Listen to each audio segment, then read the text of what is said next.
Hello guys and girls, and welcome back to the Racing Line. We are here once again for your Monday night entertainment. I can see you all here already waiting for us to get started. Look at the size of that track map on the overlay. What is that all about? Oh well.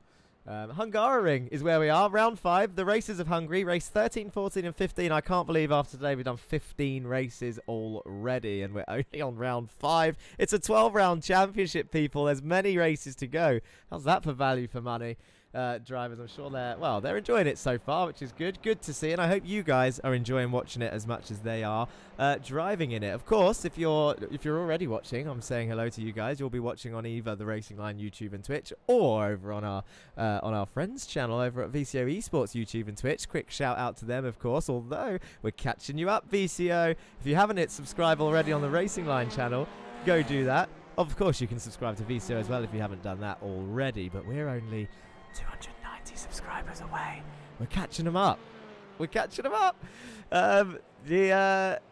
Sorry, getting sidetracked. I'm just looking at chat because there's so many of you already in here. We've got Black Bob's EFG's back again, obviously supporting his fellow Jetta drivers. Ramby's in YouTube chat. He says hello. Tide Panda I'm guessing in the VCO chat with that sticker says hello as well. Downing on Murray is who Black Bob is rooting for before we even begin the proceedings here at round 5 Hungaroring circuit. Biggie Morello is lurking in the chat as well, and Germo, of course, on Twitch says yeah, boy. 4 times to make his point across. I can see you all. You're all watching on the 4 channels, and I think it is time to get started here on this lovely scenic circuit, one of the newer additions to iRacing. I'm going to be honest, I am not sure what to expect from the racecraft today. Like, genuinely, I don't know what the racing's going to be like here. They're obviously in practice at the moment before we get to qualifying. Ramby the Bambi in Twitch chat says let's go. We've got 7 minutes left of practice, and the times currently are there on your left-hand side. With Damien Harris, your championship leader, currently leading the way. The 1:55.2, that is a quick time. The temps are ramping up, though, here in the sunny afternoon of Hungary. So we'll be seeing if they can keep those times up. And the person chasing down Damien Harris for the championship lead is right here. That is Connor Mills in the Pulsar eSports Audi. Currently, the top 3 are all Audis. We've got the Irish driver of Kieran Dempsey for Meatball Motorsport there in the very, very nice purple liveried Audi RS3 there. I do like the Meatball Motorsport livery. They've done well this season. It was a very nice turquoise colour before, but I am loving the purple and orange with the big orange meatball on top. But Kieran Dempsey, I don't think we've seen him this high before, so I wonder... The one thing we do need to be careful of, based on these lap times, is 1Xs. 1Xs everywhere. For those of you that don't know iRacing lingo, that means invalidated laps. They're all over the place on this track, especially on the outside, and we're going to need to watch for people getting slowdowns on the outside of almost every corner. Or they're also in danger of getting drive-throughs. There is an incident limit in these races. We haven't hit it yet, I do believe. I don't think I've seen anyone get a drive-through yet. They have to reach 18x to do so. But that is very much possible here on an 8-lap race. That's 2x's per lap if they don't want to get a drive-through. If they get more than 2x's a lap, if they get 3x's on one of those laps, then they will be getting they're pretty likely they're going to be getting a penalty. They can have 3x on one lap and 2x on every other, and they would have 17x. So one more after that. Even contact would push that over and give them a drive-through in the race, and that will be... well, that would be devastating for their points. Of course, they all score points depending on where they finish. 3 races to go, and it's not all over. If it happens in race 1, then they can claw back in race 2 and 3. If it happens in race 3, then it's a bad way to end your weekend, your race weekend. I think it's time to have a breakdown, of course, of the championship points and stuff. But first of all, I don't think we did this last time, so I'm just going to show where we've come from, where we've been. So this was our previous round, where we went from Zolder in Belgium. And then we travelled all the way up in the white truck, up to Zandvoort in the Netherlands, the beachfront. I didn't realise it was on a beach until the F1 went there, to be honest. And that was that. We went all the way up to Zandvoort. And now, though, of course, we are no longer in Zandvoort, and we are travelling from said beachfront in the truck. So we travelled all the way back across Germany to where we are now in Hungary, through Czechia, past Vienna, and here we go. Shreen says, a little birdie told me, and that is Oh, something. There's going to be one message at a time, so I'm not going to wait for that. Maybe I'll wait until that conversation has finished before I read out those comments. Anyway, 4 minutes. Let's go through the order of proceedings, starting with, as usual, the Teams Championship, which looks a little bit like this after 4 rounds. So, Teams Championship, Pulsus continued to lead with 1,021 points, but Fear Factor closed by 50 points in the last round to 956 points. With a successful round 4, Harris taking a podium in all 3 races, and Matt 2 of the 3. It was a crazy round for Fear Factor.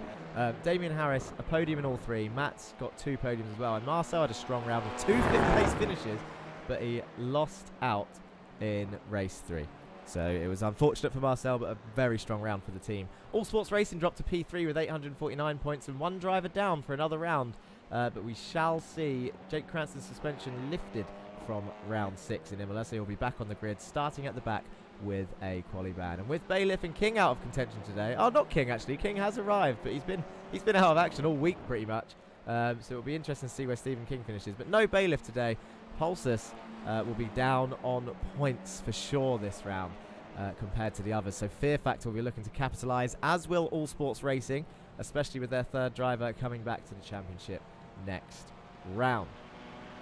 Goldwing Motorsport, they are in P4. They keep their P4 with an apt amount of points, 666, the devil's amount of points, and as the most dangerous team on the grid, that is an amazing total.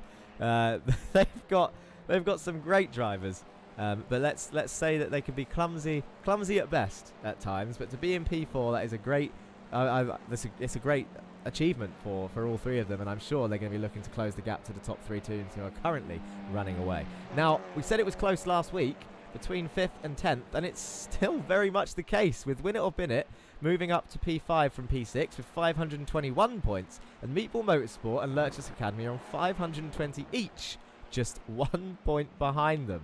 Win It or Bin It are on an upward climb though, but they need to stop getting pens if they want to catch those top 4 teams. Carl Ridley taking the most penalty points in the last round. Lurchus Gaming move up to P8 with 464 points, missing out on those valuable race win points from Caraday's near win last time out. We all remember that. Heartbreak for the Lurchus Gaming team. ORD still within reach with 435 points, and MOT are starting to fall behind a little bit with 376, but can absolutely still turn it around at this stage. So they will be looking to improve on their points haul from this stage forward, I'm sure. Now, the drivers' standings. Where are they? Here we go. Let's start from 13th. Let's get back up to that leader. There we go. So Damien Harris holds P1 and extends his lead by 9 points from Connor Mills on 395 points from Damien's 408. But it's still fairly close, and anything can happen with these 3 races per round. Morgan moves up to P3 with a much better round, ahead of John Bailiff, who misses this round and may lose more places as a result. Anderson moves up from 8th to 5th, ahead of King, Huffman and Downing. Fox and Dempsey round off your top 10. Van Alsten P11 with Frisch moving from 15th to 12th, only 15 points away from the next driver. Manenveld, Mayerek, Taki and Cranston are all separated by 9 points, as you know, with Cranston suspended still for 1 more round. Ridley is being chased by Lequay and Caraday, who are even on points in 18th and 19th. If I just go scroll down, you can see they're 164 points each for both of those drivers. Now that is going to be one to watch. 1 driver from each of the teams, Lurchus Academy and Lurchus Gaming team, going at it. 1 in the Audi, 1 in the Honda. Who's going to come out on top in that little fight? I have zero idea. I genuinely don't, as the session ticks over into their 10-minute qualifying. Where was I? So the 2 Spanish drivers joint on 18th and 19th. Broberg is looking to get some more luck as he tries climbing further into the top 20. This is his first league, but Duncan Murray, is hot on his heels there in 21st, not far behind. 12 points separates Corpus, Gibson, Burns and Henriksen, so it's looking close there. And Fry and Agard are evens with 118 points each after 4 rounds, with Dan Blake separating them from another evens pair at the bottom end. Jesus Mundre and Dan Thornton on 92 points each, so they're fighting it out. Look at that though, 5 Hyundais in the bottom 6 drivers. Just Jerry down there in the Honda. What's wrong with the car? What's wrong with that car, eh? Well, I mean, it's not just the car, because you have got Hyundais in the top 10 also, but people in the Elantra are struggling. Now, people will know, or people of iRacing will know, they have announced a new TCR coming next week in week 13. It is, in fact, the Hyundai Veloster. We're getting another Hyundai. In terms of RLTC, the drivers know this. Some of the audience who have been following us for a while know this. I cannot bring myself to edit things mid-season because it just makes things so unfair in the grand scheme of things when there's so many other variables anyway. So the Veloster will not be joining the RLTC Championship until a potential Season 2 if this championship continues its current success. I think it's been successful. You're watching, and yes, in chat, Rockswin in YouTube chat, we are getting the Veloster next week. It will be out tomorrow. It's Tuesday tomorrow. The update will come out. I normally do a video on this anyway, but I might as well mention it now whilst they're all doing their outlaps. What else is coming? You're going to get 2 Brazilian stock cars, the Toyota Corolla and the Chevrolet Cruze. You're going to get a made-up Dallara F4 car. You are going to get a 1987 NASCAR, and we're going to get a new track in the form of Winton, the Australian circuit. Should let the Hyundais choose between which one they want to drive, says Big Imrello. I would, but it causes too many issues, so we'll leave it where it is for this season for sure. Sam Benol says drive-through incoming. He thinks he's going to get that. Jan Weiswanger says only 28 cars today. We've got, of course, everyone is in attendance today. John Bailiff is away, which we know about. And, of course, Jake Cranston unable to race, but we would have been here, I'm sure. He's keen to get back on this grid, and we look forward to seeing him return. With the vote of the drivers, that was, of course. Maybe we'll help get some of them up the grid, says Biggie Morello. That's harsh. That's harsh on the Hyundai drivers. Just whilst they're doing their first quali laps, I think we should have a quick look at the manufacturer standings. I'm just going to reload that because that looked like something was stuck. There we go. So the Audi RS3 standings look like this. It's Damien, Connor and Morgan right up there. That's your top 3 in the championship, I believe. All in Audis. Sam Vanol, Standy Fox round off your top 5 in that manufacturer. In the Hyundais, the championship looks like this currently. Jamison Huffman, Dan Downing and Stephen King all up there, separated by a minuscule amount of points, with Eric Mannenfeld and Marcel Frisch looking to turn around their seasons from this point onwards, I'm sure. In the Honda Civic manufacturer standings, it looks like this. John Bailiff is currently leader. That is 50 points ahead of Matt Sanderson, but that will change after today's race, of course, with Jake Cranston in 3rd, Andre Mayerek and Carl Ridley in 4th and 5th. So that is the manufacturer championship. Now, where is everyone? Let's get that track map up and see what is going on in qualifying. There's been 4 minutes already, and I'm guessing that Marcel is going to be the first to cross the line and set a time, and behind him is Sam Van Olst getting a nice little tow, and there goes Marcel to the top of the timesheet. Sam Van Olst is in fact behind him. So Marcel, currently your fastest driver out on track, but Burkhardt drops into the 55s with a .9. Dan Downing goes up into P2, knocks Marcel down. That's 2 Hyundais in the top 3 after we've been slating them for the last 10 minutes. Can they keep it there? This is going to be, we had a prediction actually from Sam Van Olst, who's currently in P4. It might be a weird qualifying. We mentioned the 1Xs and the invalidated laps here. And it does mean that you're going to have to be extra careful in qualifying, because if you invalidate it, it doesn't count. It's as simple as that. Are we going to have a new pole position sitter? Who have we had so far? We've had Mats Borg Anderson with 2 for the Honda. We have Damien Harris for the Audi, and there was another Honda pole position. Why have I forgotten who our other Honda pole position was? I've got a feeling it should be obvious to me. Was it Bailiff? It was John Bailiff who got pole in Honda. Oh, he's going to hate that. He's going to absolutely hate it. Can you, Jermo, I see you in chat. Can you let me know what volumes are like? Because we're on board right now and it looks loud. Is the engine louder than me? We'll sort out the audio now if it is. Mayerek goes up into P3 with the Honda, as Mills currently sits on pole, so he's well within the limit. Still currently on board with Marcel. Let's have a look at the sector times at the bottom. So Marcel's set a couple of personal bests. So he is improving this lap.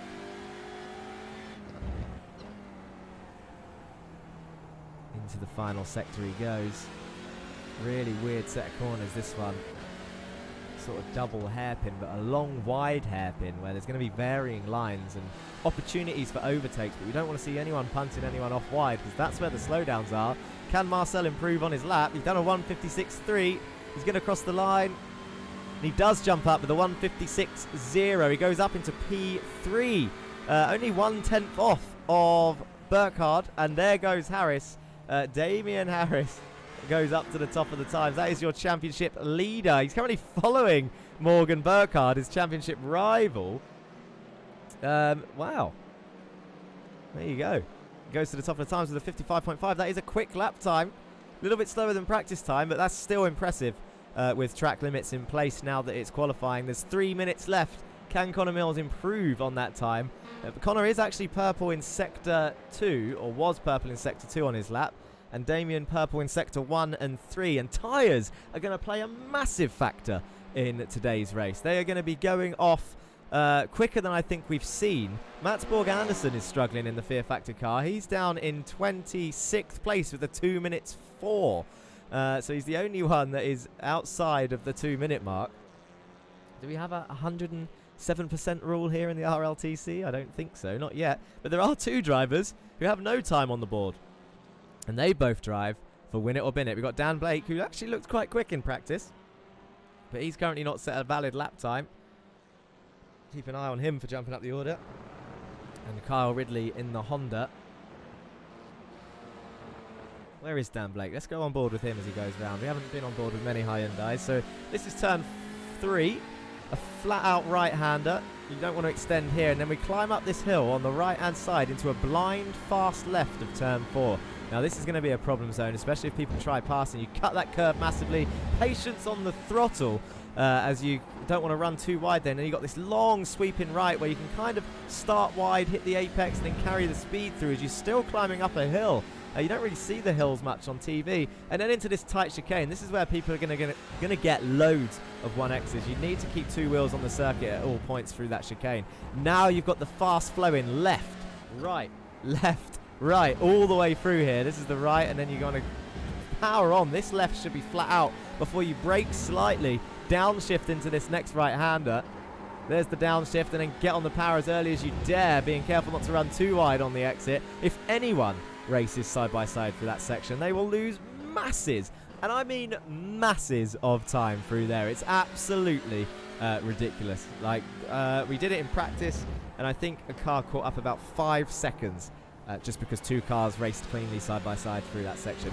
It really will make a difference. Let's see if anyone's going to be doing that today, or is anyone going to be keeping it smart. Dan Blake is actually coming into the pits, so that looks like no lap time for Mr. Blake.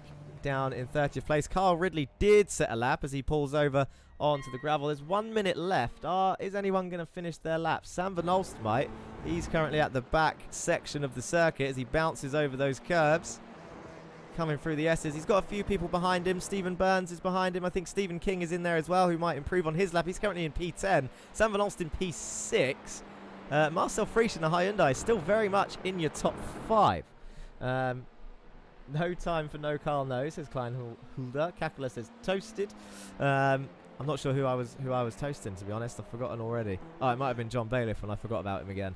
But he's a worthy winner out in Zolder all that time ago, and clearly a pole position sitter as well. Sam, this is going to be close. 12 seconds left on the clock. 10 seconds. Is he going to improve his 1:56.2? 7, 5. He's going to make it. But can he improve? 1:56.276 to beat for Sam Van Olst. Oh, just ticks over the time in line, but I don't think he did improve. So that is what it is. Now, grid time. This is what your grid looks like then. Damien Harris adds to his pole tally. That makes it 2 pole positions for him and 2 for Mats Borg Anderson. 4 in total for Team Fear Factor. Connor Mills joins him on the front row. That is his closest championship rival, followed by Morgan Burkhardt, his other championship rival. Marcel Friesch takes his, I think that's his best grid slot so far in P4. Andre Meyerek, Sam Van Olst, Dan Downing, Eric Manitveld, Sebastian Broberg up in P9.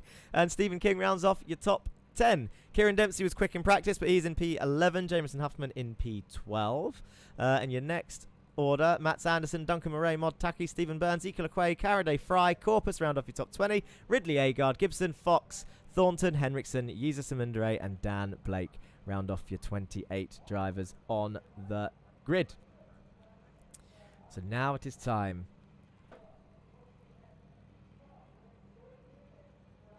As we wait. Get it together, Downing and Murray. Good luck, Sam. Aldi land, says Klein Halder. Well, here we go. There's 1 minute left on the timer. And we are waiting for Stephen Burns, Marcel Friesch, Damien Harris, and Connor Mills to join the grid. You can see Burkhardt on the grid ready. It's 8 laps. There's Harris. There's Mills. That Friesch. There's Mills. There we go. We don't need that track map on. What is going to happen? How's it going to go?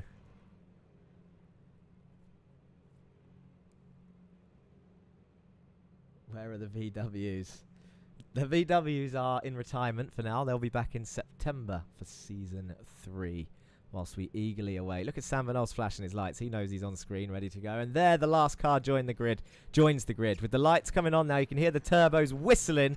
1 lights, 2 lights, 3 lights, 4 lights, 5 lights, 8 laps of racing is about to begin. The lights go off and away they go. And Connor Mills looks to have a better start than Damien. Or was there a little bit of wheel spin as they start coming down towards turn 1? Damien moves straight over and look at the long run down to turn 1. Watch this. Damien Harris is under pressure here. Connor Mills is on the inside and Morgan Burkhardt is going to try and go around the outside. It's free wide and there's a car backwards. That is Mod Taki going down backwards into the wall. Bang, straight into the tyre wall. Connor Mills leads the way. It's not a safety car, and Damien Harris is coming back at him. Look at that. He's going to have the inside. So Damien Harris hung it around the outside. Morgan Burkhardt is now on the outside for the next corner. There's contact.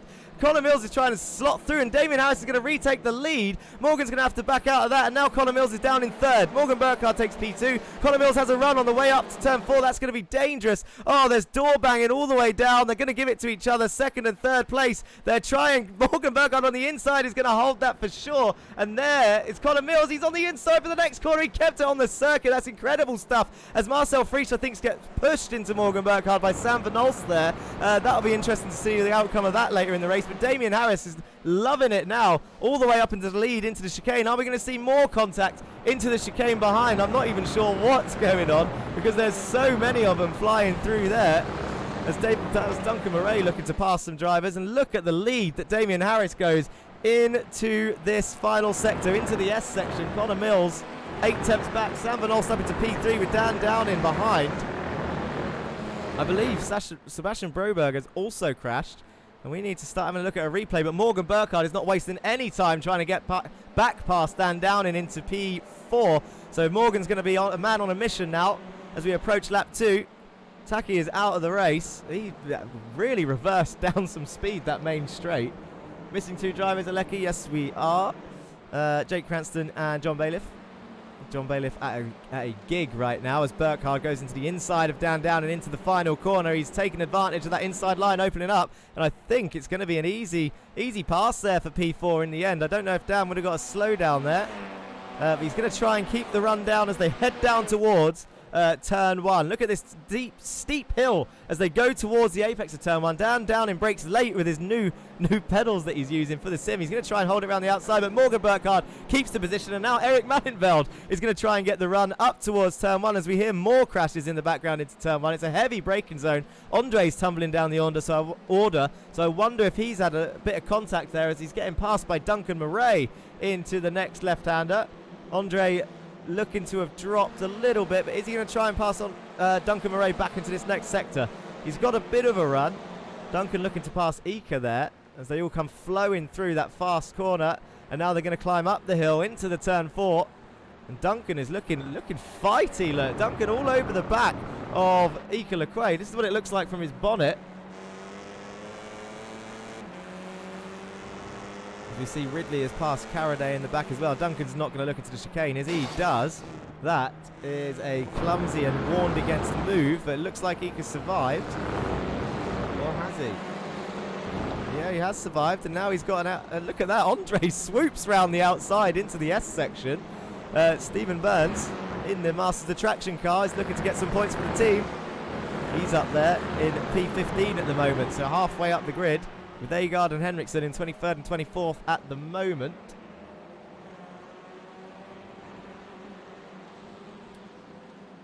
And look at Andy Fox as well on the move back there. Who's he passing? Jesus and Mundere, I believe. Dan Thornton looked to have backed out of a move there. He's got Dan Blake all over the back of him. I think we're getting close to a period of time where we can finally have a replay of that start to find out what happened to Mod Taki, but these guys all at the back are still fighting. Dan Blake and Dan Thornton really going at it. Thornton on the inside of the final corner. Dan Blake going to try and hold it on the outside with those horrible looking green wheels versus the quite nice actually orange wheels on the ORD car as they head down towards the main straight now.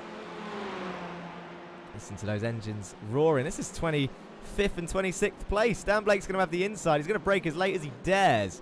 Watch him. Thornton is going to turn in. He's not falling for that old fear-mongering trick as we're on lap 3 of 8. And I think we can have a look as Caraday is on the inside of Corpus. The two Lurchus Hondas. Academy versus Gaming. Caraday gives Corpus a little bit of a nudge. All fun and safe as they enter the flat-out right-hander. That could have been dangerous. And Andy Fox, I think, as a result of that, is going to have a run. But he's going to have to try and go around the outside of this next corner, which is definitely dangerous. He doesn't do it. Corpus has a look to the inside. I think he's just defending from the Win It or Bin It Audi. But can Andy Fox get a run up the hill into the chicane? He's going to have a look. Corpus defends. Safe bet to defend. Looked like he nearly drove into the side of Caraday. That would have been clumsy for the Lurchus. Just Lurchus things, I think, is what we say in chat for things like that. Lap 3 of 8. The gap up in the lead is now 1 second from Mills and Harris. Sam Van Os 2.6 seconds back, and Burkhardt still, though, all over the back of him. This is the gap between Sam and Burkhardt. Dan Downing trying his best to hold off the army behind him as Anderson and Huffman have swapped places. They're side by side. Switching over. Oh, that was Anderson having a look into the inside of the second to last corner. That would have been brave. King's up there in P9 in the Hyundai. Someone with COVID, he's not doing too bad. I think he's been suffering this week. We genuinely haven't heard from him since last Monday, and here he is. Turns up. No chat. P9. This is what it looks like from the back of Stephen King's car. He's got Huffman behind, who's no slouch. But King doing everything he can to keep all sports back as we approach the halfway phase of race 1 already. Lap 4 of 8. Let's have a look and see if we can find out what happened to Mod Taki at the start. So that is after the crash. Does he just pull over? Oh, he's broken his wheel. So when he broke, the car just spin. That was quite a neat little donut. Look, he's really struggling to keep that car in the right direction. But let's see if we can go back a little bit further and find out what happened to the Lurchus Gaming car. It's there in the middle. You can just about see him in the middle with Broberg on his left, Huffman on his right, and it was just a maths equation of 3 into 1 does not go. That's a difficult one to call from this angle. I'm not sure Broberg could have done anything different, or Huffman, but it looks like Broberg was caught up in it, and this is why Mod Taki had so much speed going down. They were going down the hill, and I think as a result, Broberg probably slid out as well. He's going to start drifting round. But I think he's going to get back on circuit. He does get back on circuit, so that was how that happened. Was there another crash afterwards? Because I think Broberg ended up going into the pits. No, it's all fairly safe. Oh, Andy Fox absolutely plows into the back of Jesus there. Let's have another look, but try and use some blimp cams.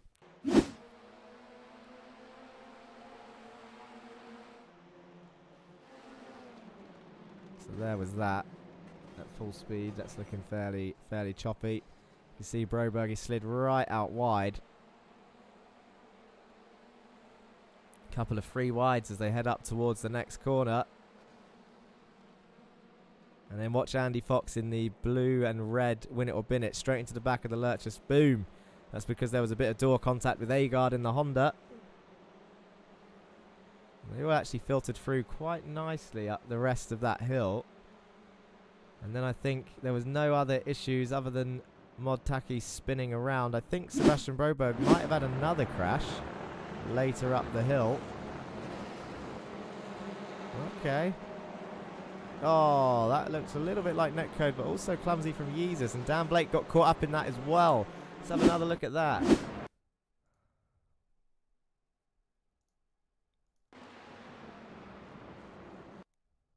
So that is very much Jerry Agard punting Caraday off, or Caraday being brave to hold it around the outside. We'll wait for a decision on that. And Yeezus is just coming straight across into Broberg there. That'll be a penalty for Yeezus for sure. I mean, he was probably trying to avoid Caraday rejoining, but just did not look to his left. And then Dan Blake, poor guy, got absolutely caught up in that.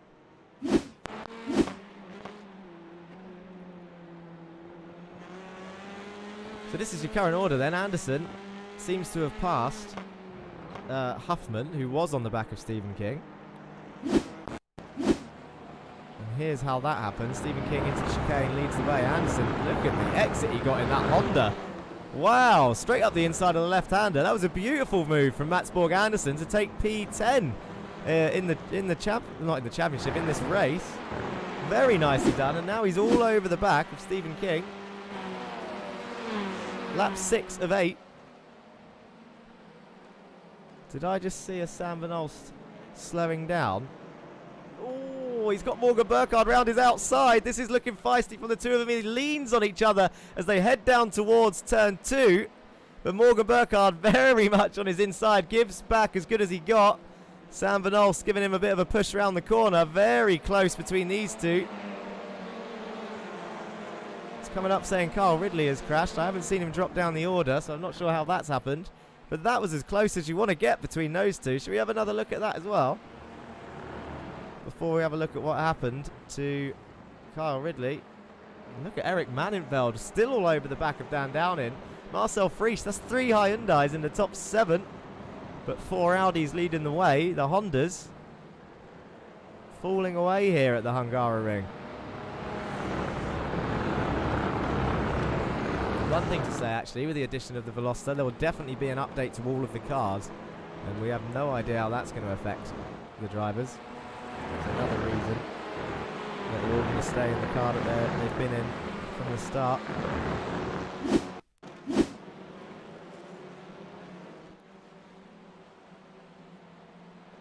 Oh, this was just the last phase of how he got past. You see Sam push him round. What happened to Carl Ridley? Went for an early defence, did Carl. Moves back across onto the racing line. Is he going to get a punt from behind? He does get a push from behind. A nice little drift. Corpus continues to drive. Now, realistically, Corpus could save himself from getting a time penalty if he gives that position back. I think he's trying to be fair. He does. He'll still get points for it happening, but he did hold that well, Carl Ridley. Well done, that man. And you've got Jesus and Linderay and Donnie Henriksen going at it in the background of this replay. And look at this. Dan Downing is defending with all his might. They really want these Goldwing points. Eric Mannenveld, though, quick shout out to the Dutch driver because he is all over. He's not giving up on this race. This is what it looks like from the top of his car. Caraday and Fox swap over. Down in 18th and 19th place. But Mannenveld very much just chasing, absolutely chasing the gold high. Oh, look at this. He's going to go to the inside. Oh, there it is. Bit of contact made. He's going to go straight across and he's going to give Dan that position back. Again, he's done that on purpose. But look at Stephen King with the opportunistic move. He's on the inside for the chicane. Is he going to take that place? I think he is. There's an all-sports car on the inside there as well. That's Jameson Huffman. Dan Downing is fighting to keep that position up ahead. What a view we had of that. It was a silly move, but you say that. That move is on. That move can be done, but it has to be absolutely perfect, and both drivers need to be willing to give quarter to get that move done. And Stephen King absolutely wins out and goes up into P8. Mats Borg Anderson did pass Stephen King somewhere. And Duncan Murray now on the back of Eric Mannenveld. This was Mats Borg Andersen sending it down the inside of Stephen King into the left-hander.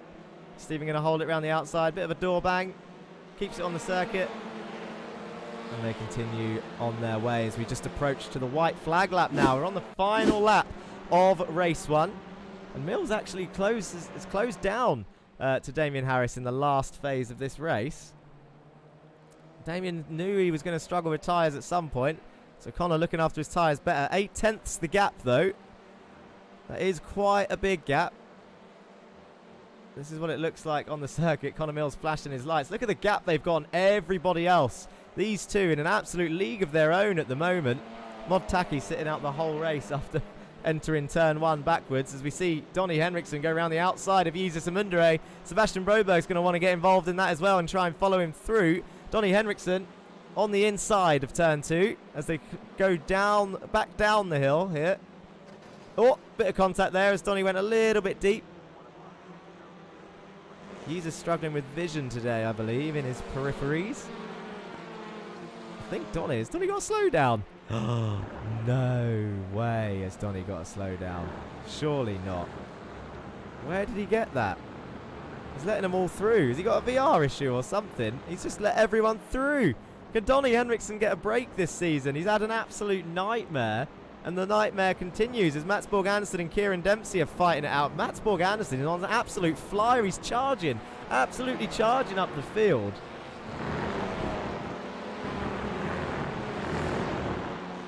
Your leaders, here they are, coming into the final 2 corners.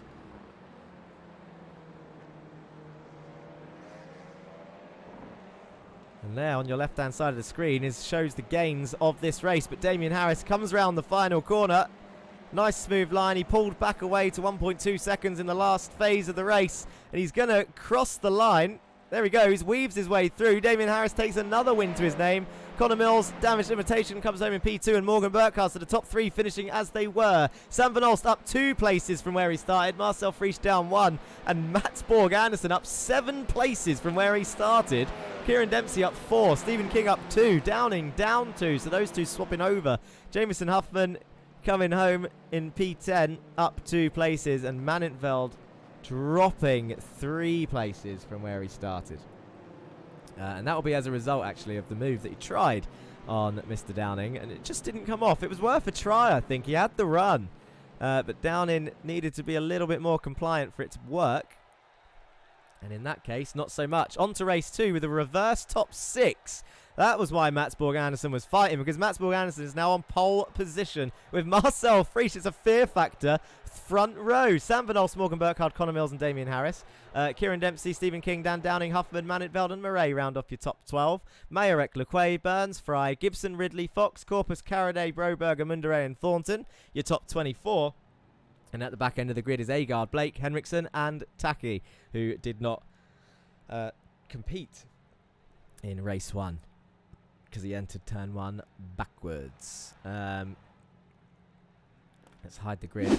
Let's get ready for the race. You can turn the gains off and keep those intervals on. Mats Borg Andersen is your pole position sitter. Nice view of the full grid here. Not so much on that one. And the lights are on, so everyone's ready. Sam Van Olst flashing his lights already. 8 more laps before we have a break. 3 lights, 4 lights, 5 lights are on. And away they go. Who's going to get the better start? It always looks like there's a delay. Marcel Frisch looked like he had a banging start compared to Mats Borg Andersen in the Honda, which seems to have bogged down a bit. And Marcel Frisch is going to take the lead, but he's going to have to defend from the Audi force behind. You've got Morgan Burkhardt is weaving his way. Sam Van Olst is pushing Connor Mills onto the grass. Can he hold it? Connor Mills is going to try. He's going to struggle to keep that in control. He does keep it in control. There's contact, though. You've got Connor Mills. Mats Borg Andersen's gone wide. You can't blame Connor for that. Sam Van Olst absolutely caused that by squeezing onto the grass as a result of his start. That was fantastic stuff.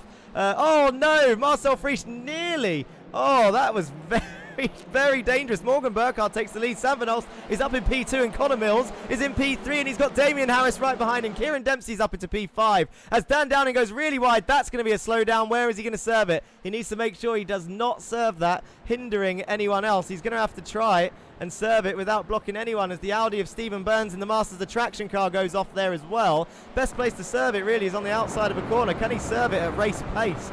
He doesn't want to get him in the way of Andy Fox here. He's going to go through the chicane. Andy Fox absolutely pushing him into the chicane, and he's going to gain a position as a result. And Joe Gibson gets tagged round by Andy. That's clumsy from the Fox driver. He's going to try and give that back, I believe. And now they're 4 wide. Look at this. Look at this absolute mess in the back corner. 4 wide into the left-hander. Crazy stuff. Oh, look at that. Dan Thornton comes together. That was with one of the Meatball Motorsport cars. I think it was one of the Meatball Motorsport cars. Let's have another look at that.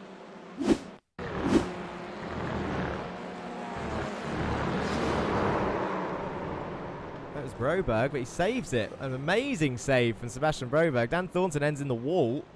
Wow, Broberg's car control there was fantastic. Sam Van Olst against Connor Mills. We saw these two going at it in race.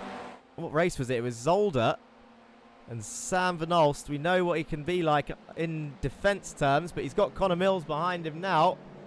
Can Connor hold it around the outside? Sam's going to try and shut the door, but it looks like Connor does have his nose there as they head down towards turn 2. Sam Van Olst is going to keep moving over. It's dangerous to do that for sure. Connor wiggling again out of control, and Damien Harris is going to try and take advantage of both of them. Look at that. Sam Van Olst is going to lose 2 places as a result of trying to move over too late, and Mats Borg Anderson's going to try and go around the outside, but he can't do that. He tries to keep it on track. Jamison Huffman's looking to take advantage, so Sam pushing the limits of defence here, but Connor Mills and Damien Harris go through, and they're onwards to chase Morgan Burkhardt, who's currently leading the race. That's your top 3 in the championship, trying to break away again. Now I imagine Harris is going to play it smart, and he's going to let Connor try and catch up to Burkhardt by himself, or is he going to make the move early? I'm sure we'll find out, but Huffman's doing well as he breaks late into the chicane. Mats Borg Anderson's going to feel a bump there for sure. Kieran Dempsey's doing well in the Audi, and Marcel Friesch had an issue earlier in the race. I'd like to try and find a replay of that as he went off, and we need to try and find out what happened to Duncan Ray and Henriksen, who are out of the race as Henriksen's poor luck continues in race 2 of Hungaroring. There's only so much a man can take. I wonder.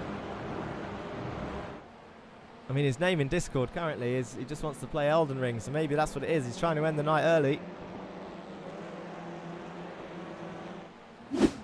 Let's have a look at that start. Look at Sam, moves over on Connor onto the grass. Connor absolutely wiggling down the straight. Now we're going to focus on Marcel Friesch in the Hyundai here.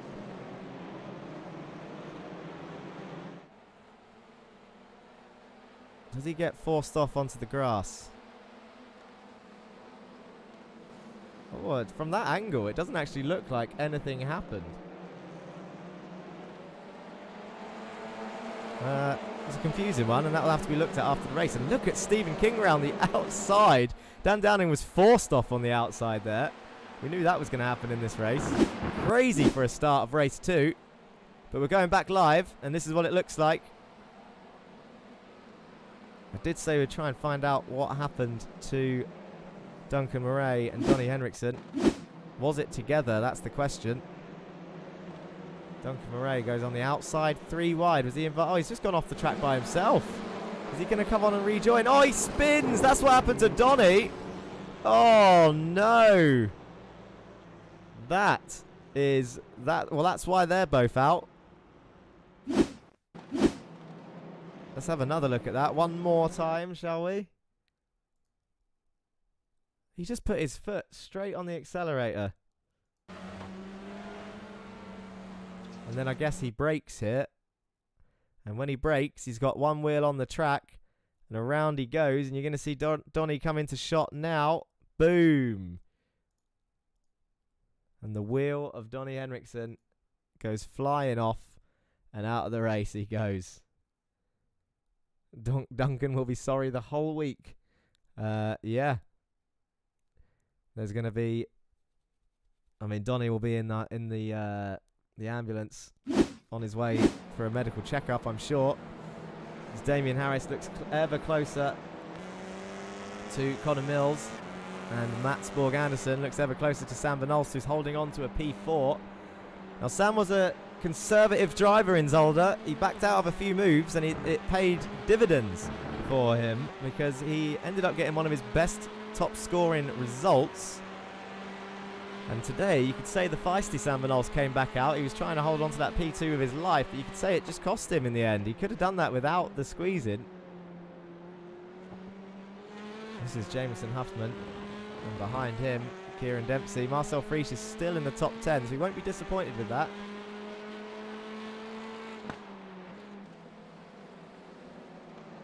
Stephen King is being chased down by Ika Lequay for the Lurchers Academy team in P10. So Ika's having a good round. He's got Eric behind him again. So Ika and Eric Mannenveld is having another good round. He ended up crashing out of race 2, I think, last time out.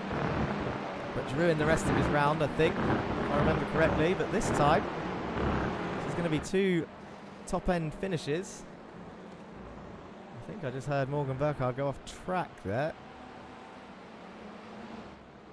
Into the chicane they go. And through this S section. Listen to the lifting and coasting all the way through here. The number 2 car, the All Sports Racing and ZFG badge on the left-hand side. How much of this extra track does he use? Does he go over the green bit? Look at that, just about keeps it on. But he's got the other 2 closing him down. Does he look like he's stressing? Not from this point of view, that's for sure. This is Connor Mills. So you can see him up the road. Damien Harris right behind. Has a quick look up the inside. It's only halfway through the race, so Damien won't push too much. Mats Borg Andersen has passed Sam Van Olst for P4. How did he do that?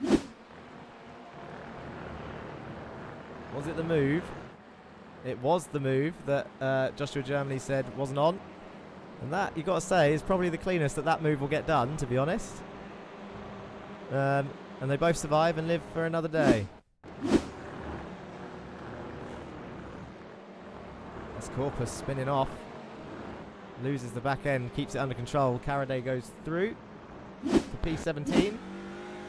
This is going to get wild between the top 3, says Germo. It could do indeed. Half a second separates them as they're pulling away, and Mats Borg Andersen, do not count him out, because his late race pace in race 1 was something not to laugh at. But this is your top 3 in the championship. After 5 laps of racing in their second race, and Damien just intimidatingly looking at the inside of every corner, just trying to pressure Mills into a mistake. There's a couple of bumps in the bumper there as well. You can see him just leaning on into him into the corner. And it's a little bit naughty if it results in a crash. It's weird how it works like that, and if it doesn't result in a crash, then it's just cheeky. But it's a real fine line between iRacing deciding whether they're gonna whether it's gonna kill that car or not. So it's a dangerous game to play, but Morgan Burkhardt has been in the safe zone for a while. And this is what it looks like on the back of Morgan Burkhardt's car. He's got his 2 championship rivals behind him. It's an all Audi podium again, just like race 2 last time out. The Audi's clearly strong. Huffman leading the way in the Hyundais with Frisch and King in 8th and 9th. And the only Honda anywhere above P12, which is pole position in race 3, by the way, is Mats Borg Andersen. Oh, Damien just looking and looking. There's only 2 laps left, so Damien is going to start to get feisty from this point, for sure. And the move is going to happen. Connor Mills goes off there, so he's gone wide. Don't think that would be a slowdown at that point. Is Damien going to send it to the inside now? No. If these 2 fight too hard, Mats Borg Andersen will come in, but will Mats get involved with Damien Harris, his teammate? You've got the 2 Fear Factor cars. That's a lot of points for Fear Factor again. They needed to capitalise on this round whilst John Bailiff isn't here, and they absolutely are doing so. Sam Van Olst is flashing his headlights, but he's too far back for that to have any effect for sure. Kieran Dempsey is too far back from Huffman, I think, but Huffman is quite close to the back of Sam, so there could be a position change there. Majorek is quite close to the back of Eric. Now, is he going to risk not passing him for pole position with Dan Downing closing him down? 7 tenths the gap to Dan Downing. He's got Carl Ridley and Stephen Burns, who's having a cracking race for Masters Attraction there in P15 again. So 2 top 15 finishes. That'll be a lot of points for the team, but with Henriksen out and Agard in 26, at the moment, Stephen Burns is very much a lone wolf. The top end still very much going at it. Through the final sector they go. You can still see very much everybody in the main train, apart from Jerry Duncan and Dan Thornton, who had earlier incidents. Who have we not seen much from today? Joe Gibson for ORD is currently in 19th place, chasing down Corpus, and behind him, Stephen Fry in the Meatball Motorsport Hyundai. Blake and Amundare are going at it in the background. I think Blake just sent it on Amundare, and I think he's going to get that move done. Oh, look at this. Maybe, I'm not saying that this is why the Hyundais are near the back, but they really go at it back here. Every time we cut to the Hyundais down in the bottom 7, they're always just absolutely dicing for position, and rightly so. There's no reason for them not to fight. Absolutely no reason for it. Taki's obviously trying to salvage his round. He was finished last after crashing out in turn 1 of race 1. He's currently up to 21st, chasing down Stephen Fry. And then he'll start here again for race 3 and try and climb up the order even more.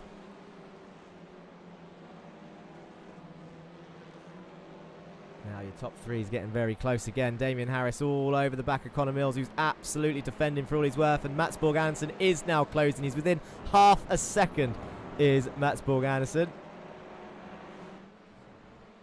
Into the chicane one more time. We've got 2 laps to go. Lap 7 of 8. We're going to stick with these 4 now, I think, for the rest of the race, because anything can happen in this closing phase. The pink numbers on the left means that people are within a closing distance to make a move. They're within half a second. If it's blue, they're within half a second to 1 second, so they're closing but not quite close enough to make a pass. If it's black, then you've got to say that the move is not on because they're too far back. For example, Agard 10 seconds back from Dan Thornton down there in 26th place.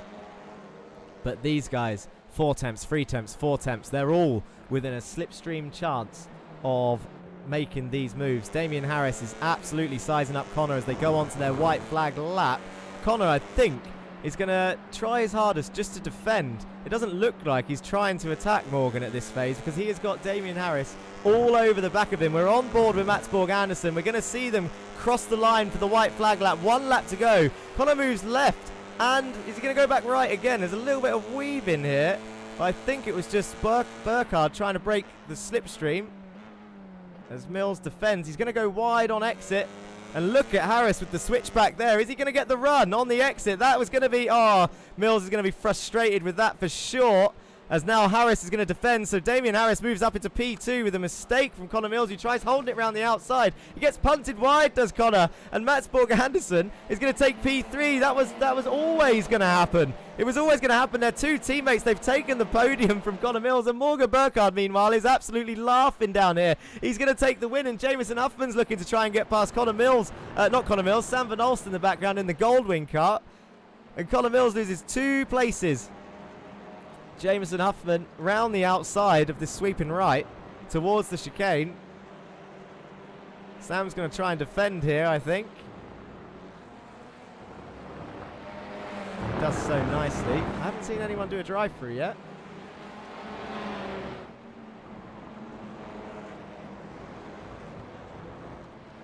But with that park on the apex from Damien Harris, it opened up the door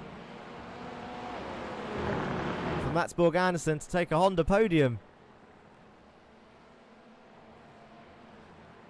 Fear factor. This is spicy, says BlackBall_ZFG in Twitch. He likes this shiz. His language. Here we go then. Final corners. This is race 2, done and dusted. We're on lap 8. Damien Harris did close the gap to Morgan Burkhardt, but I think it's a done deal as they come round the final corner into the right-hander. Morgan Burkhardt is looking like it's very secure. There's not enough of a run to get this done, and he weaves across the line. Morgan Burkhardt takes the win. Damien Harris P2, Mats Borg Andersen P3. That is another double podium lockout. Look at Morgan. Well, that's the wall. They're going to have to repair that car quickly for race 3, but they've got 10 minutes. Connor Mills, I'm not sure how he's going to feel after that, to be honest. I mean, he tried. He had to try. He would have regretted it if he didn't try. Sam Van Alst, the top 5 for Goldwing. Jameson Huffman. Kieran Dempsey is having a cracking round. Marcel Friesch in the top 10 again. Stephen King, P9. Ika Lequay up 4 places, I think. There in P10. Andre Mayerek, P12. So the Lurchers Academy cars all side by side. And look who's just crossing the line.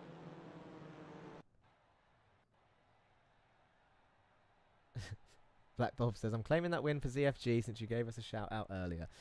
Civic on the podium says Roxwin. Come on, Connor, says Germo. Couldn't quite make it happen this time round. But we've got race 3 to go yet. One more race for the day.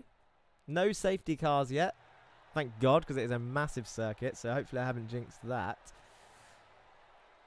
And there is your break timer. So if you need a drink, if you need a snack, if you need a toilet break, now is the time. Andre Mayerek jumps into the chat with a reverse pole celebration emojis in YouTube chat.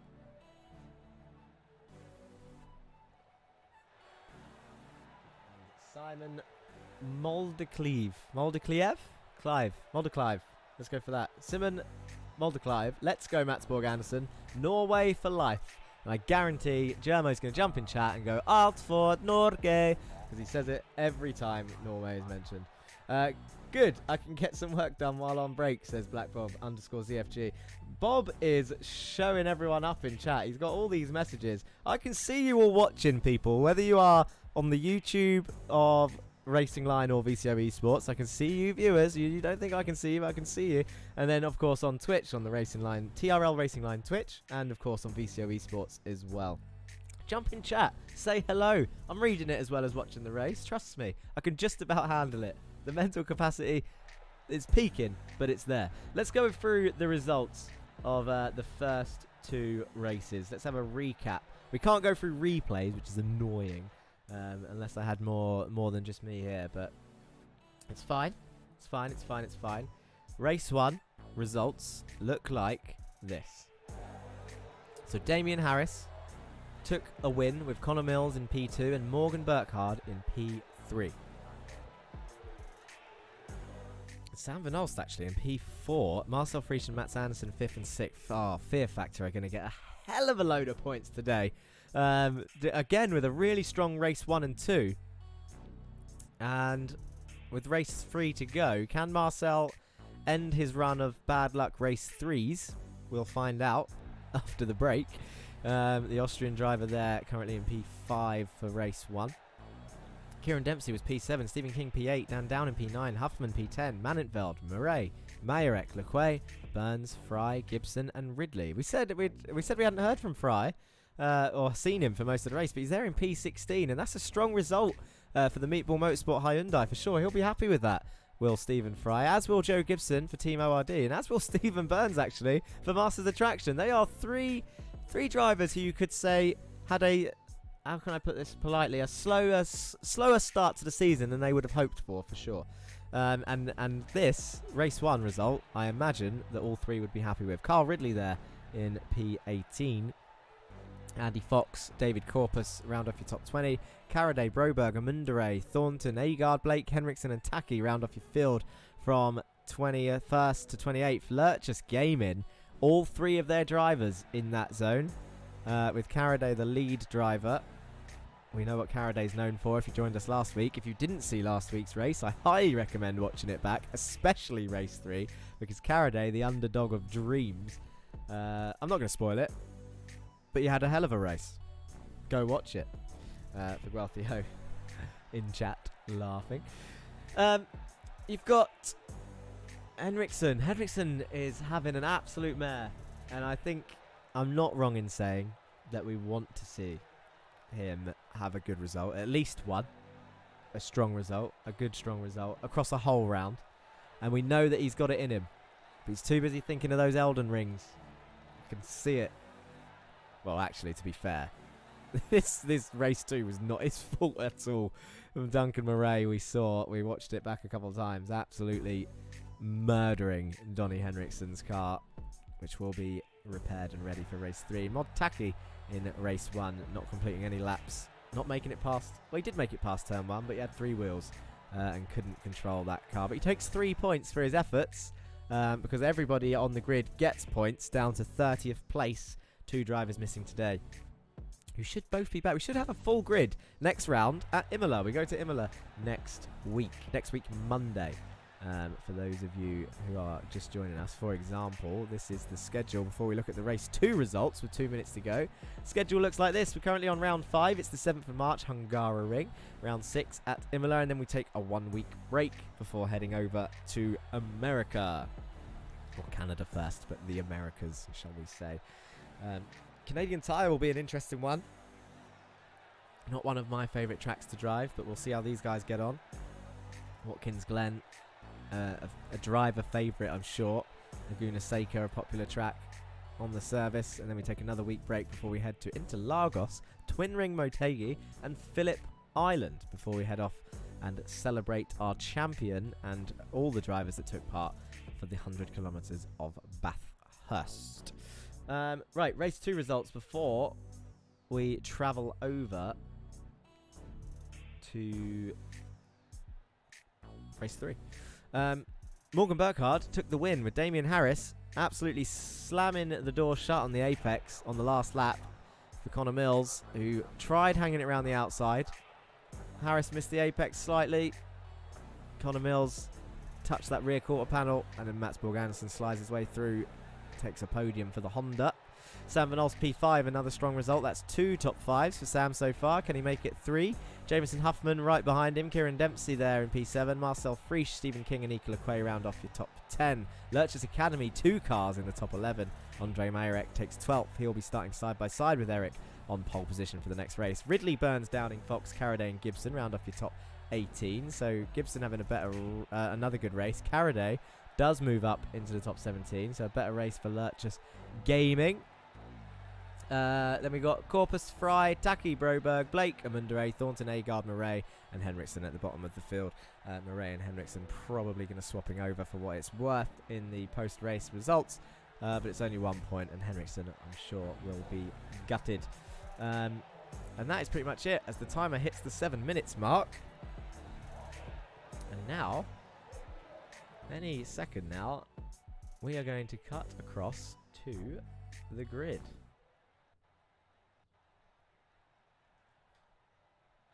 Which currently no one is sat on. Andre Mayerek's there. We'll go and see him. So Andre Mayerek takes pole position. Eric Manenveld is on row 1 with him. Nicola Quay, Stephen King on row 2. Marcel Frisch, Dempsey, Huffman, Van Olst, Mills, Anderson your top 10. Harris and Burkhardt round off your top 12. Ridley, Burns, Downing, Fox, Carraday, Gibson, Corpus, Fry, Taki, Broberg, Blake and Amundare your top 24. And rounding off the field is Thornton, Agard, Murray and Henriksen. How far can Henriksen get up that order? And can Murray keep it clean this race? We will find out what's going to happen as they all get on the grid now. They only have a minute. Go Sam, says Sepsco, or go Sam, with a separate comment he says on Twitch. Don't forget, come on, we're in our final race now. 7 laps to go. I should copy and paste the driver of the day poll ready for whatever happens in this race. Sam Van Olst flashing his lights again. Lap 1 of 8. Here we go. The lights are on. Our final race of the day. Eric wins, says Germo. Heard it here first. 2 lights, 3 lights, 4 lights, 5 lights are on. And out they go. Who's going to get the better start? Sam Van Olst is blinking already before they've gone. Andre Mayerek has had a good start there. He's going to move to the inside. But Eric Manenveld looks to have had a decent start. He's pulled over to defend from Kieran Dempsey as they head down to turn 1. Connor Mills is going to try and go around the outside of turn 1. That's always risky when you don't know what's going to happen, especially after what we saw in Formula 1 with Bottas absolutely murdering half the grid. And well, actually, do you know what? It's quite clean through turn 1, but look at the leaning that Huffman is doing. Connor Mills has been lent on so much today in every corner as they enter the braking zone. I don't know if he's just squeezing his way through or if people are just really trying. Oh, look at that. Burkhardt's off on the grass on the exit. Huffman absolutely runs Connor wide. If that's a slowdown, that'll be a penalty for Huffman. And they've touched. In the wall, Connor Mills goes. Huffman goes with him. That's an all sports and Pulse's crash once again. Oh, no, that's not what you want to see. It's not a safety car. As we see some more people go off. But that is going to affect the championship massively, especially with Damien Harris up here in P9.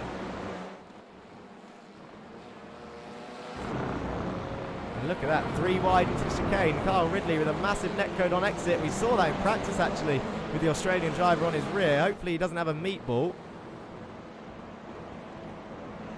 We'll keep an eye on that. If anyone can talk to Kyle, that'll be great to find that out, because I don't think he deserves one. And the car looks like it'll be driving fine as Mats Borg Andersen is racing down in behind. Into the S section they go. We said what this was going to be like if they battle side by side through here. Dan Downing runs him out. Duncan Murray's up loads of places already back there. He's up into 20th place as Dan Downing and Mats Borg Andersen are still going at it into the right-hander. Mats Borg Andersen round the outside. He's going to have the inside for the left-hander. Morgan Burkhardt is just trying to find his way through. Oh, just drives straight into the back of Mats Borg Andersen, and around he goes. But Burkhardt continues. That's going to be interesting as well, as Murray's just got no spatial awareness sometimes. Just absolutely slams the door on Mats Borg Andersen. And away they go. Connor Mills comes into the pits to repair that car and try again. And everyone flies past. Let's have a look at that track map so we can see where everyone is. Andre Majorek leads a race onto the second lap. Lequay and Manintveld. That is a Lurchus Academy podium as Fox and Carraday. Carraday's going down the order. And look at all the Lurchus Gaming cars together in 16th, 17th and 18th. All the sunsets. That's Taki, the lead car. Amundere around the outside.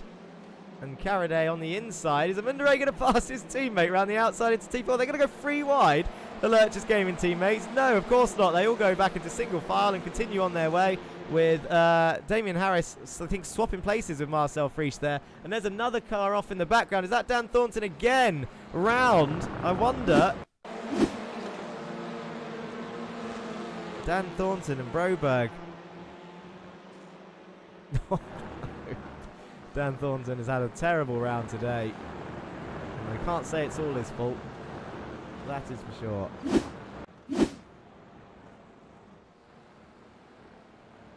Sam Van Alst is up into the in the top 5 again, but he's got King ahead of him. I wonder how hard King can defend with the COVID that he's got.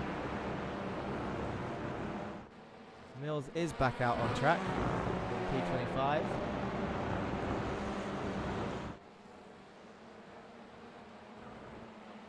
And Andre Majorek leads the way. Ika Lequay second, Manintveld third. Downing and Burns are going at it behind. Into the final corner. Downing's going to have the inside. And then he's going to have the outside for the final corner. This is the second to last corner. Stephen Burns very much on the inside of this one. Can Dan Downing hold it around the outside? He's tried braking later. He needs to get the better run. Can he get the acceleration? Burns is giving him room. He's going to shut it right on the exit. And now Dan Downing slots in behind. He's going to get the slipstream. What's it going to look like from the nose cam of Dan Downing's car? He's in the Hyundai. Can he? He's going to lose out on grunt. It runs out of power towards the end of the straight, but he's going to need to brake nice and late as they head down towards turn 1. Dan Downing down the inside of Stephen Burns, and he's going to get it done. Tacky down the inside of Andy Fox, but Burns is going to hold it around the outside and continue this fight all the way up to turn 2.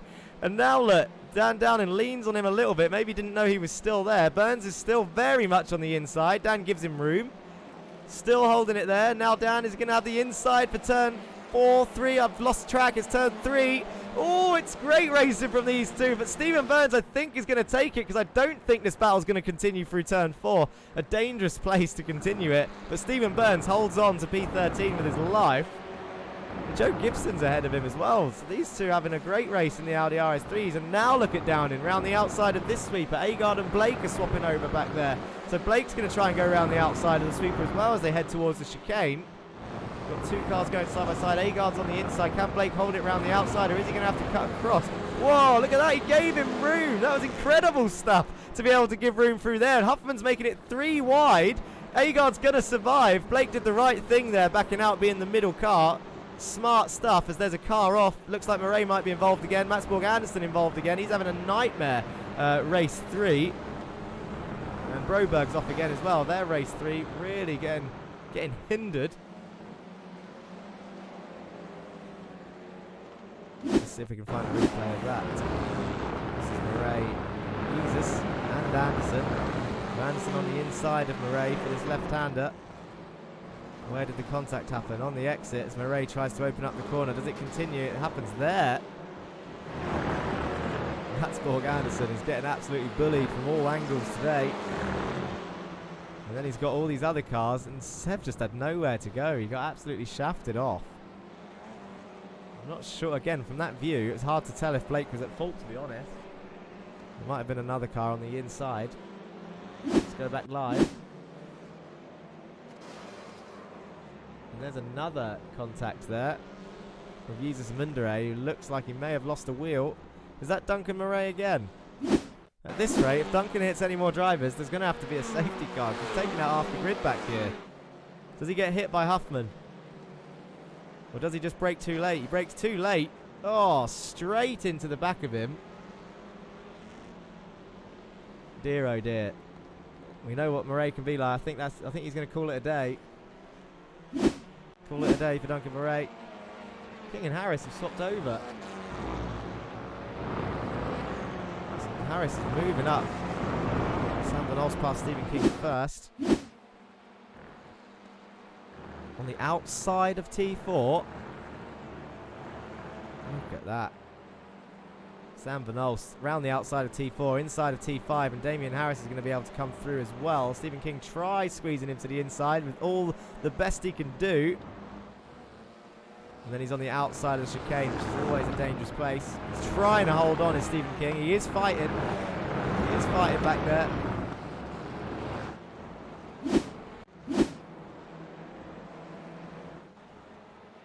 So next up on Harris's list, currently in P5, is Samuel Van Olst. How long can Sam Van Olst hold on for it this time? I've got a feeling this is going to be a long stewards evening. And Mills swap over. So Mills on his way back through. He's at the end of this train. It's a shame there's only 3 laps left.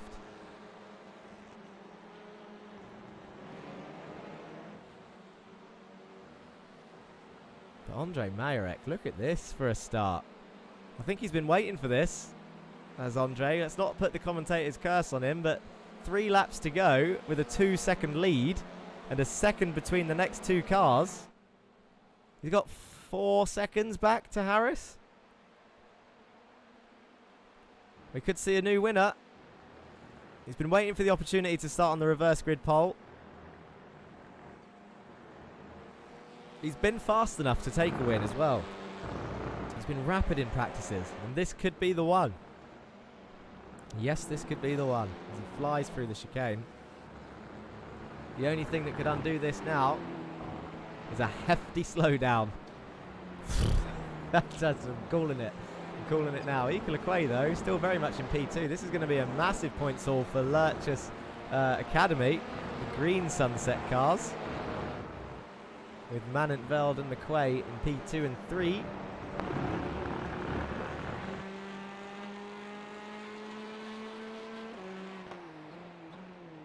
Harris is hounding. I think he's actually just past Sam Van Olst into that final corner just as we jumped onto them.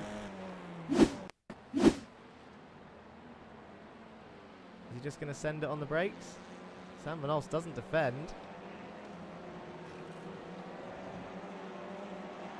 Tries keeping it there. Does the battle continue? He's going to have to brake late, is Sam. He does. But Harris is going to try and hold it around the outside. So the battle did continue. Ooh! Harris trying to squeeze his way through. We'll have to have a look at that because both of them squeezed, absolutely squeezed each other to the limit there. That will be an unpopular decision, whichever way that goes. I'm certain of it. Germo in chat says, this man deserves it. He's had no luck. Yeah, I mean, there's quite a few. There's 30 drivers out there. You could say that many of them deserve a win or a podium to their name. But at the moment, you've got 3 drivers here trying to claw that the first honours of all of those accolades. That's a big word for me. I'm not going to do that again. It's lap 6 out of 8, 2 laps to go. Harris now on the charge to Manentveld, the Dutch driver. No Hungarians on the grid, so no home race for anyone. Unless, I mean, I'm not very good at geography, so someone will have to look this up for me. Anyone in chat? Anyone on all 4 of the channels? Is this Ondrej Majerek's home race? He's from the Czech Republic. Is this the closest European round to where he's from? Because it will be perfect for him if it is. Or are one of the other countries closer that we've already been to? Where have we been to? We've been to the Netherlands. We've been to Belgium. We've been to, or we're going to Italy. And we're here in Hungary. Those will be the closest ones to the Czech Republic. Where is the closest one? Is this Ondrej Majerek's home race? This is something I should have found out before. We've got one, we're going on to lap 7 out of 8 now. And it's looking clear. It really is. But Damien Harris all over the back of Erik Manintveld now, who is going to defend. Mats Borg Andersen is coming up as crashed on my screen. I'm not sure where that's happened. He seems to be still moving, but Manintveld holding that inside line as late as he dares. He's going to try and fend off. Now Manintveld's job is very much trying to fend off Damien Harris for Rico Lequay to try and hold P2 because he's under pressure. Can he hold P3 is the real question. We've seen the Lurchers cars defend. He's going to have to brake extremely late into the next corner. Oh, he leans on Harris. There's contact. I think he's going to keep it pinned. He should keep it pinned. There he goes. Keep it. And Sam van Olst now closing in. Austria-Hungary used to hold all the area close enough. Yeah, let's call it Ondrej's home race then, if that is, if that's close enough. But Damien Harris there being shown that Manintveld not gonna lay down. You could say it was a squeeze into the braking zone. It's something we'll have to have a look at. But there's a whole other lap after this, and Sam, I can tell you who's not going to be waiting around is Sam van Olst now that he's right back on the back of Harris after he got shown the door into that final corner. I imagine Sam van Olst is going to be looking to get that position back with all he can.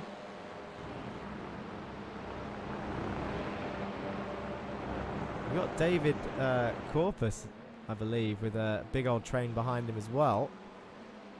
Manintveld absolutely positioning his car in the perfect place. Sam van Olst giving Harris a tap there into that left-hander.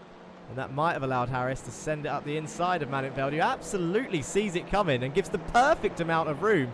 But is Harris going to send it up the inside of the final corner? No, because Manintveld covers it off. This is smart driving from the Dutch driver, and Sam van Olst may have a run here on the exit as we go on to the final lap. Ondrej is absolutely clear. He looks like he's going to take his first win of the series. Rico Lequay perhaps with the first podium also. Damien Harris chasing down Erik, who's fighting for his first podium. He's going to have to defend the inside because Harris is going to send it, but I don't think Harris is late enough on the brakes, and Sam van Olst is trying to pressure Harris into a mistake to try and take P4 back. Stephen King's holding on to P5 with Kieran Dempsey behind him. They're heading up the hill. Sam van Olst is flashing his lights. Damien Harris defends from the Goldwing driver. Manintveld allows the inside line, which is an interesting tactic because we've seen so many people go deep there and tap the rears into a slide, and that absolutely costs people the race. But Harris is fighting with all his might, but his rivals are out of the race. He doesn't need to fight this hard. Although Burkhardt is only down the road, but Mills is well down the order for this race, so he's going to have a hard job closing this back up. Manintveld absolutely defending all he can. This is what it looks like behind him. He's got the championship leader right on his tail on the final lap. Sam van Olst right behind him. One of the Sendia drivers on the grid, shall we say, but also a cracking defender who's going to feel a little bit hurt that he didn't hold up Harris a little bit longer, but he's now still well within this position, as I think Dempsey is still trying to fight his way past Stephen King. You can just see, look at Damien Harris send it down the inside into the sweeper. This is risky stuff here, and Sam van Olst is going to follow Manintveld through, surely. Is Damien going to try and keep it on the inside of this next corner? Oh, he does. Look at this. He's going to try and hold the inside all the way around. Manintveld goes off the track. I hope that's not a slowdown for him. Now he's going to have to try and hold it around the outside of this next corner. Where's Sam going to position his car? Manintveld does try and hold it. Damien can't run him off there. Manintveld is still... Oh, he does shut that door. There's a lot of this door shutting on this race, and I think it's going to have to be mentioned. But Damien Harris moves up into P3 and takes it from Manintveld in the end. And Sam van Olst is going to look to get past as well, or is he going to let him have it? He tries to brake late. Oh, look at that. Sam van Olst does. He knows that's not on. He'll get a penalty. Well, maybe he will get a penalty, maybe not. He sent it. He got the move done. It was just a bit of a door bang. But Ondrej Majerek, we need to shout him out before we get told off again, wins this race. Ondrej Majerek takes his first win at his home Grand Prix, the Hungarian Grand Prix, the Czech Republican driver, with Rico Lequay taking a P2 and Damien Harris squeezing his way through to a podium, and Sam van Olst there, P4. And Eric Madenveld being knocked down to P5 in the end with his stern defence. Stephen King P6. Kieran Dempsey in P7. Marcel Friesch, another top 10. He's had an absolutely amazing round as the Austrian driver. And Morgan Burkhardt comes home in P9. He'll be disappointed. This will extend Damien's championship lead by a lot, especially since Connor Mills is down in 22nd place as a result of the earlier contact with Jameson Huffman.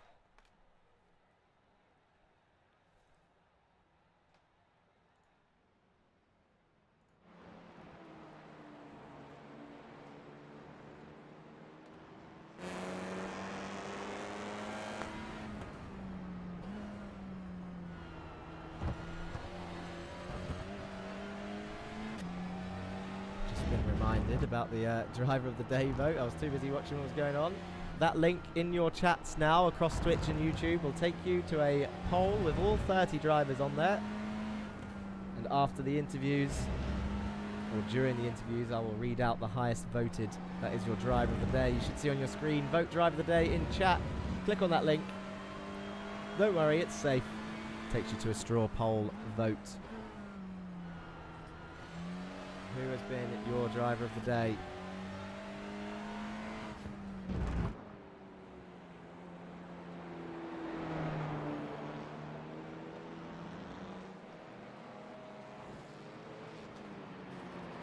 Andre Mayerek cruising round. He looks like he's going to go for another lap. Are we going to get some celebratory donuts for his first win? Is he going to give it a go, or is he just going to park up on the grid? Or is he going to line up with his teammates? His teammates are still out on track. They're going to go for the photo opportunity. I think he's onto something here, actually, Andre Mayerek. It's obviously the F1 cars park up 1, 2, 3 on the grid, but this has been quite nice. We saw Goldwing do this. He's going to try and do some donuts. Here he goes. Onto the grass. Into the wall. But it's all right. The car's already won. Joe Gibson sees him.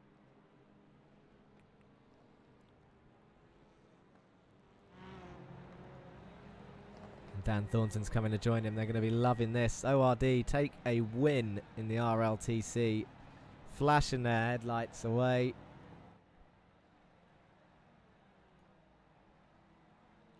Look at that.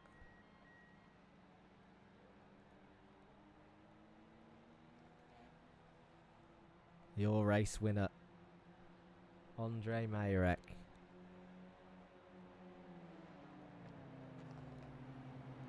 Team ORD go on their parade lap.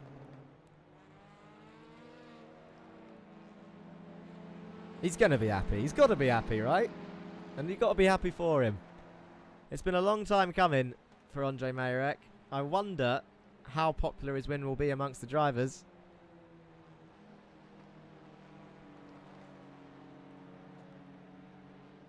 And we certainly thought that Hungaroring was going to throw up something new.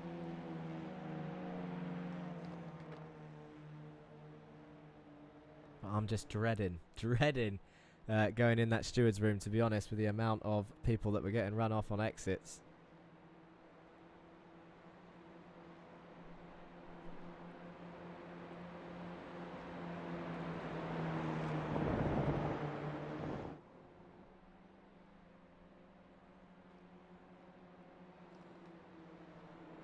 I think I'm going to have a breakdown before Imola. Let's do some interviews. I'll let you have a bit more time to vote for that driver of the day. The link is in chat. You should see it wherever you're watching, whether it's over with us on the Racing Line YouTube or TRL Racing Line Twitch or VCO eSports YouTube and Twitch as well. You can see you stayed with us. Thank you all who stuck around.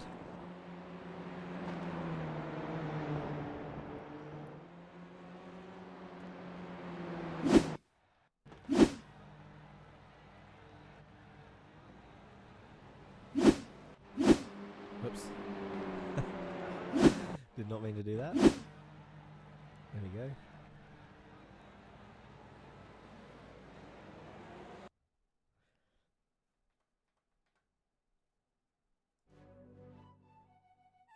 Let's have a look in Discord and see what everyone's doing.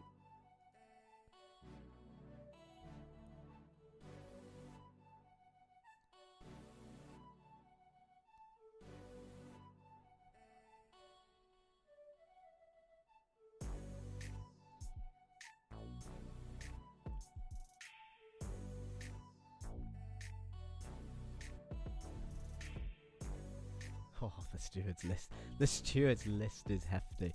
Let's get the results up from the feature, so you can have a look at what happened. And our first driver to talk to, I think it has to be your most recent winner. Where is he currently? I'm gonna have to. Their chat is so far down. I'm gonna have to drop him in. Oh, never mind. He's in the interview waiting room, and it is Andre Majorek in the interview room. Hello. How are you? Pretty happy, actually. Pretty happy. Didn't expect this. It's finally happened, Andre. You're here. You're taking a Honda win, Team ORD win at Hungaroring. Didn't expect that. And it's got to be said, actually, as well. I mean, we can't really. It's almost a shame in a way that we can't talk about much because you were by yourself. Was there much pressure from Equal behind, or was it just a slow pull away? Yeah, it was a slow pull away. Like in the beginning of the race, I had Iker and I think Marcel about a second behind, so I was like trying to build a gap and just focusing on keeping it consistent and not make any mistake, because if I get hit by a slowdown, that could ruin everything. But by the end of the race, I just built a gap to like 3 or 4 seconds, and I could just relax and brake early and just bring it home. Yeah, and obviously, I don't know if you saw in your mirrors, but there was a bit of fighting behind the Lurchers Academy cars. I heard something on the radio, didn't really see much in the mirrors. Yeah, I don't know. I'll listen to the radios, I'm sure. We were trying to work out in chat. You might know more about this than me, because my geography is terrible. Is this technically your home race on this calendar? Oh, well, this is a Hungarian race. I'm not from Hungary, so... No, but in terms of close, because, for example, there's no Finnish race in F1, but they would always say that Kimi Räikkönen's home race was, like, the closest country. I think it was Spa. I don't know which track they used to say, but there was one race where all the Finns would go and watch Kimi Räikkönen. Is this the closest track? I mean, it could be, I guess. To the No, you don't know either. None of us know our geography here. You don't know to Austria, right? We don't go to Austria, no. We're going to Italy next. Yeah, Italy could be. I don't know. Somebody has to check, I guess. We'll look it up. We'll look it up Google Maps and figure it out. Of course. Is there anyone, Andre, before I let you go, is there anyone you want to say hello or thank you to? And of course, congratulations once again on your first race win. Yeah. Well, I guess the rest of Team ORD, the boys were really happy with ORD win finally. Then told me this is the first Team ORD win, actually, which I didn't know. So yeah, I want to say hi to them. I hope they're happy, and yeah. Good. Well, it's good to speak to you, Andre, and hopefully we'll see you up here again. I hope so. There he goes, Andre Majorek. A strong race for the Honda, leading the way in the end for race 3. And actually, I think this is a good time before I grab the next interviewee. Where is your driver of the day votes? Let's have a look at these results. It's a good amount of votes again, and it was actually Andre Majorek. We can shout out to Andre, who just left the driver's room. We should have said it whilst he was in here, actually, but I'm sure he's listening. Driver of the day with 45.45% of the votes. Second in that voting was Sam Vinolst with 27% of the votes. Donny Henriksen got a vote. Harris and Manenfeld also got 9% of the votes each. But yeah, Andre Majorek takes your driver of the day, 5 votes, with his first win and a first ORD win. It's got to be said that it's deserved. What was I going to say then? I was reading chat and got distracted. Driver of the day always boils down to race 3, which is quite nice. But like people, by the time race 3 comes around with all the action, everyone's forgotten about race 1 and 2. But that's why we try and interview the winners from each of the races. And obviously race 1, if I just get those results up for you, was Damien Harris. So we'll try and drag him in if he's around. Is he around for a chat or has he gone? Let's have a look. Fear Factor. I think he's gone, but his teammate is in the chat, and he got a 1-2, I think. Well, he had a good round, that's for sure. So let's drag Mats Borg Anderson into the chat. Damien Harris isn't around, but Mats Borg Anderson is. Good evening, Mats. Yeah, you can call it that. Well, how was it? Well, actually, I suppose you might be slightly disappointed with your race 3 was a tumbling time for you, but your first 2 rounds, you got to be happy with them. Yeah, as qualifying showed us, the Honda is not a good car around here, so I dragged that car as hard as I could around the track in the race 1 and 2 and got 2 good results there, and then race 3 I was just a pinball from turn 1 and then onwards, really. Yeah. You had a bit of the Marcel Friesch luck in this round. Obviously, he had, I think, 3 top 10s actually today, so you've swapped around roles for this round only. I'm sure you'll be looking to come back stronger at Imola next time out. What was this, from your point of view, because you was in the thick of it from race 3, and I'm dreading spending the evening in the steward's room, but not the racing, what was the circuit like for battling? Because we knew it was going to be tough. Was it as tough as we expected? Yes and no. It's just like Solder, really. If people use their heads and don't go for stupid dives and everything, it works out great. And then, yeah, we had a 3 wide situation into the chicane in the first lap that wasn't really ideal, but yeah. It doesn't sound ideal, to be honest. No, but if you use your head and then just calm down and try to do the right thing, you should get some good racing out of the track. Of course, but a podium. Tell us about the podium, because I think that was the highest score for you today. It was P3 in race 2.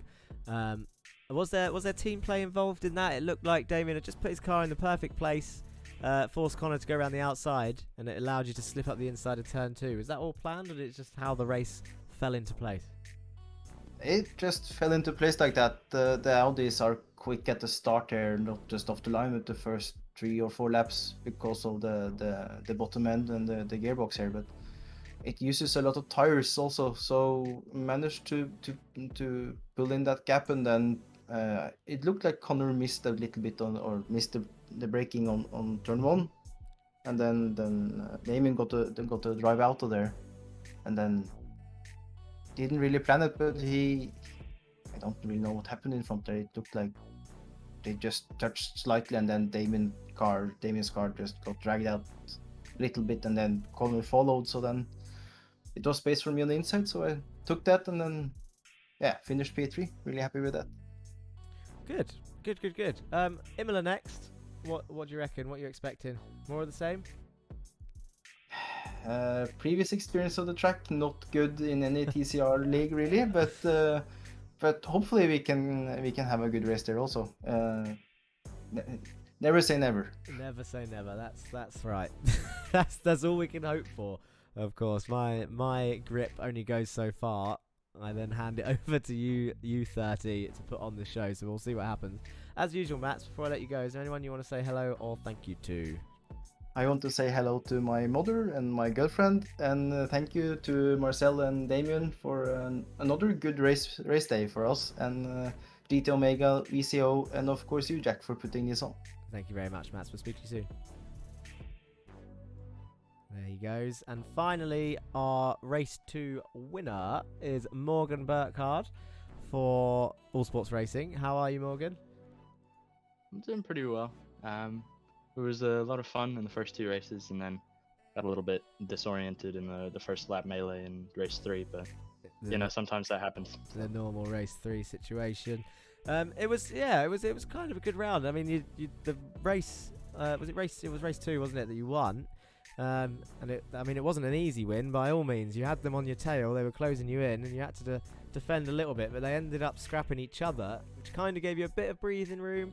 But how stressful was it? Did you think that did you know that you could hold them off, or was you a little bit scared?